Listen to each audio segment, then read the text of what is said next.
No me kasvatetaan pelkästään kirjolohia. Meillä ei ole mitään muitakaan lajeja kasvatuksessa kuin pelkästään kirjolohta.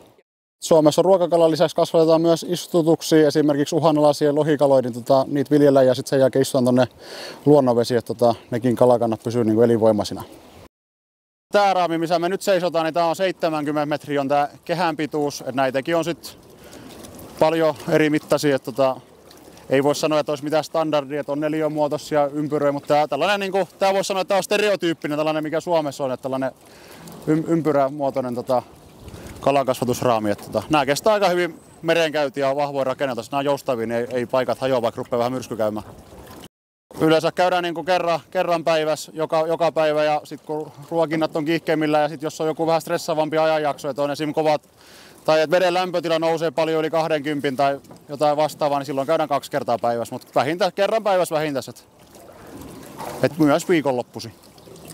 Kalan tuotantokierto toimii niin, että se tulee meille keväisin sisämaan poikaslaitoksilta kuorma-auton kyydissä vesitankeissa. Sitten ne puretaan täällä meidän rannassa kasvatusaltaisiin. Sitten ne kasvaa ensimmäisen kesän, ruokitaan kaloja. Sitten ne jää talvisäilytykseen, hinataan ne tuolta aukolta saaristosuojaa talvisäilytykseen. Talvella ne ei syö käytännössä ollenkaan, että se on sellaista pientä ylläpitoruokintaa, mitä silloin suoritetaan vaan. Sitten tulee seuraava kevät, kalat alkaa taas syömään ja sitten ne kasvavat siinä toisen merikesän meillä ja sitten ne on syyskuusta joulukuuhun on perkuusesonkin ja silloin ne perataan lähellä oleville yrityksille jatkojalostukseen. No, kalataudit on Suomessa hyvin harvinaisia, mutta jos sellainen tautitapaus laitoksella ilmenee, niin eläinlääkäri kirjoittaa tarvittavat lääkkeet kaloille.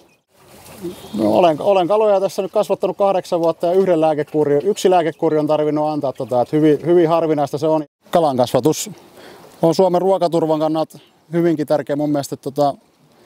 Meillä on kuitenkin omavarasta ruoantuotantoa ja syksylläkin kun kassit on täynnä kalaa, niin kriisin sattuessa niin siellä on paljon hyvää proteiinia ihmisillä.